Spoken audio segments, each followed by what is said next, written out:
I'm Megan Coon with Powerhouse Real Estate, and today I want to talk to you about what a buyer is looking for when they come and look at your house as a seller. So when I sit down with a buyer, very first thing to do our consultation to get started at looking at houses, we're going to start by getting a list of items that is their wish list.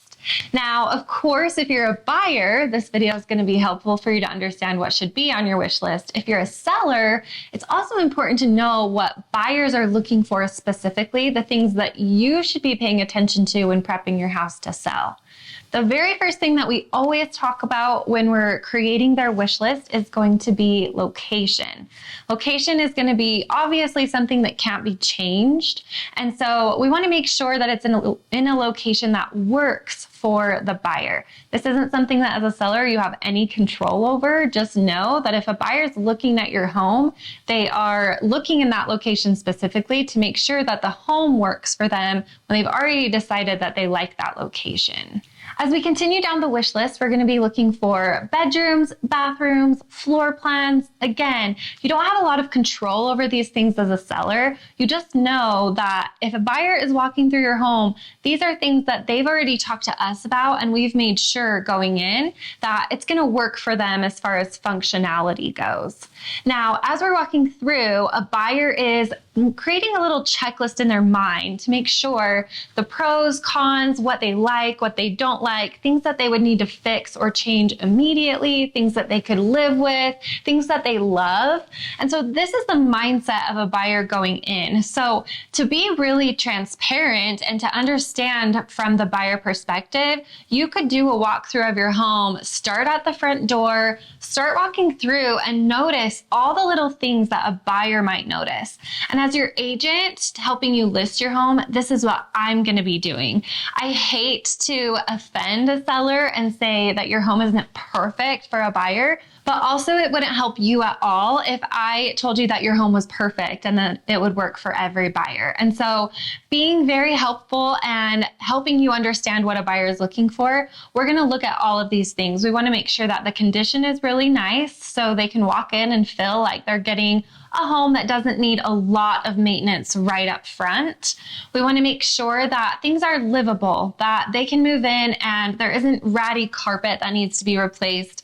And if those things are in place, this is something that we want to address up front with the buyers. We don't want to try to cover it up or make it seem like we don't know. We can definitely address this and say, we understand that the carpet might be in bad shape. We'll offer a carpet credit or things like that so that that's up front and a buyer isn't adding that to their checklist of things to worry about because we've addressed it. Now, as far as cosmetic finishes, of course, a buyer is always looking for neutral. That is helpful because if they love bright colors, they can add those in later, but most buyers don't love the same colors that you love. And so we want to make sure that you're as neutral as possible. If you're planning to do any renovations or updates to your home before you list, you want to keep these updates as neutral as possible so that it can reach a wide variety of buyers and it is something that they could live with even if it isn't exactly their style. Neutral is always something that people can live with. They don't feel like they have to immediately come in and change it. Another thing is to make sure you do a great job. They're going to look at any repairs that you've done or updates that you've done to make sure that it isn't something that they would have to do again or redo or that would go out of style or that get into bad condition really quickly. For instance, painting cabinets in the kitchen. This was a huge trend for such a long time. The wood is coming back, so we're seeing it less often. However, if you're going to paint your kitchen, make sure you do a really good job and use the right supplies, do the right process, because otherwise what we see happening is these cabinets just fall apart. They get dinged and scratched really easily because you didn't sand them correctly or use the right coating on top. And so we want to make sure that things are done well so that the buyer doesn't walk in and feel like they have to just redo it right away. One tip that I can give you as a seller is if you have a roof that is old or HVAC systems that are about to go out or a really old water heater, those are actually going to add more value to your home than renovating a kitchen or bathroom, because those are things that a buyer knows they're going to have to replace. It's going to be detrimental to the condition and the value of the home and obviously the livability of the home, if they don't get those things fixed, repaired, replaced, etc. So if you're up against renovating your kitchen or redoing your roof, choose your roof every single time, because that's going to add a ton of value. It's going to give a buyer lots of peace of mind. They can live with a dated kitchen, but knowing that they have to come in and redo a roof right away is going to be a huge hang up as a buyer's walking through your home and deciding whether or not to make an offer.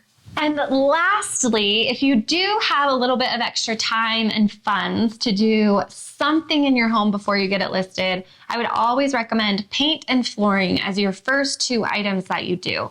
Those are the ones that fresh paint makes a home feel brand new. And so that's going to make a huge difference in the home, especially if you can get the whole home into a neutral color. It's going to be a really clean slate for a buyer walking through, as well as flooring. Flooring makes a huge difference in a home as far as the look, the feel, the smell. And so if you can redo the paint and flooring, I would definitely recommend those very first, right after the roof and HVAC systems that we talked about before. If you have any questions about what you should be doing to prep your home to get it ready to sell and ready for some buyers to walk through and make a great offer on it, I'd love for you to reach out to me, and I'd be happy to come by, walk through, and help you understand what a buyer would be looking for specifically in your location and floor plan. My name is Megan Coon with Powerhouse Real Estate.